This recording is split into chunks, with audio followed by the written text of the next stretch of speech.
Que la paix de Dieu soit avec nous et que Dieu bénisse cette session de 5 minutes avec le prophète, qui nous accorde la grâce de pouvoir saisir la révélation de sa parole et qu'il fasse de moi un simple canal pour véhiculer son message au nom de Jésus-Christ. Aujourd'hui, nous allons parler de l'Église. Nous allons parler de l'Église. Bien avant, il faut que vous sachiez que Dieu, dans sa parole, a déjà institué un gouvernement. Mais bien avant de continuer, prenons ensemble le livre d'Éphésiens chapitre 5, à partir du verset 25 au verset 27.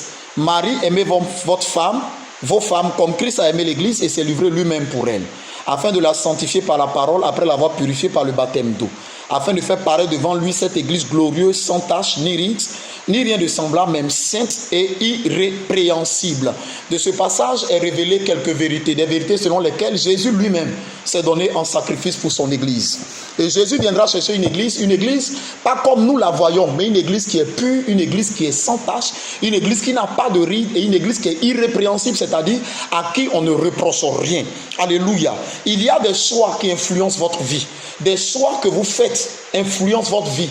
Les choix que nous faisons infectent ou affectent notre vie. Et parmi ces choix, les amis, les collaborateurs, même le conjoint, il y a un des choix les plus particuliers qu'il faut faire, qu'il faut savoir faire. Bien évidemment, il s'agit de savoir choisir son église. L'église, qu'est-ce que c'est? L'église, c'est la famille de Dieu qui a confessé le nom de Jésus-Christ et qui applique sa parole. L'église n'est pas le bâtiment, l'église n'est pas le mur. L'église, c'est l'ensemble de tous ceux qui ont accepté Jésus-Christ et qui appliquent, qui pratiquent sa parole, qui confessent son nom. Il y a bien sûr l'église universelle et il y a l'église locale. L'église universelle, c'est l'ensemble de tous les chrétiens qui confessent le nom de Jésus-Christ sans dénomination.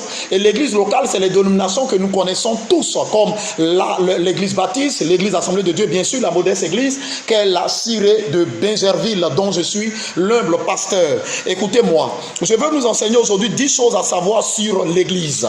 Mais bien avant, il faut que vous sachiez que l'église est le prolongement de la puissance de Dieu sur la terre.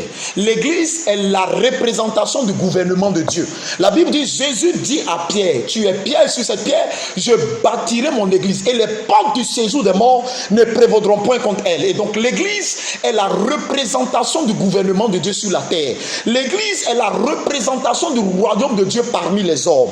L'église est la représentation des affaires célestes parmi les hommes. Alléluia. Une chose à savoir sur l'église. La première chose qu'il faut savoir, c'est que l'église ne sauve pas. On ne va pas à l'église parce que nous avons besoin d'être sauvés. Et bien sûr, on va à l'église parce qu'on est sauvé. Écoutez, la Bible dit dans le livre de Actes chapitre 2, versets 46 à 47, et Dieu ajoutait à l'église ceux qui étaient sauvés. Nous ne partons pas à l'église pour être sauvés, mais nous sommes sauvés, c'est pourquoi nous sommes ajoutés à l'église de Dieu. Deuxième chose, l'église est une institution divine et non celle des hommes. C'est Dieu qui a institué son église. C'est Dieu qui a bâti son église, selon le livre de Matthieu 16, verset 18. La troisième chose à savoir, c'est que l'église, étant instituée par Dieu, ne peut pas être jugée par le tribunal des hommes.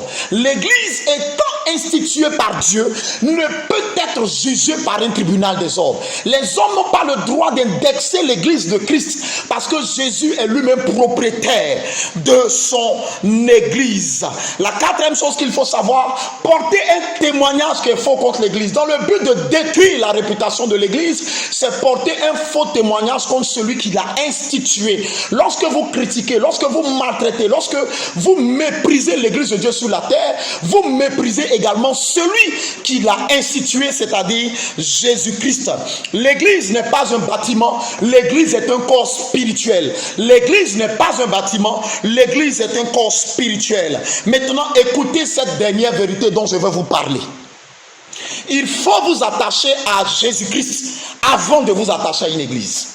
Il faut vous attacher à Jésus-Christ avant de vous attacher à une église. Des personnes sont devenues religieuses. C'est-à-dire que c'est des personnes qui mettent sur eux le nom d'une église, mais qui sont détachées de Christ. L'objectif de Christ, c'est que tu lui appartiennes d'abord, avant d'appartenir à une église. Il faut que tu acceptes Jésus d'abord, avant d'accepter d'appartenir à une église. C'est justement pourquoi il faut faire attention. Parce que dire que je suis d'une église et ne pas être de Christ, c'est être religieux. Écoutez-moi, je vais m'arrêter là à cette première session. L'église est sacrée, l'église est pure. Et il vous faut appartenir à une église pour bâtir votre foi. Et nous le verrons à la prochaine édition.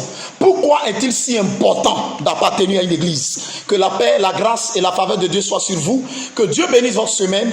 Et surtout, nous vous invitons à nos derniers cultes, à nos 2 cultes de dimanche, 8h et de 10h15. Soyez bénis pleinement au nom suprême de Jésus-Christ.